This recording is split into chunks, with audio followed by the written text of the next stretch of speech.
রাধে রাধে। আজ রথযাত্রা উপলক্ষে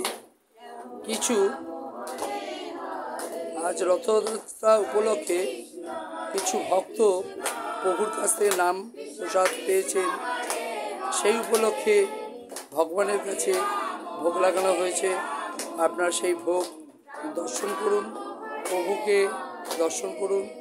রাধে রাধে। আপনারা সকলে ভালো থাকুন, সুস্থ থাকুন।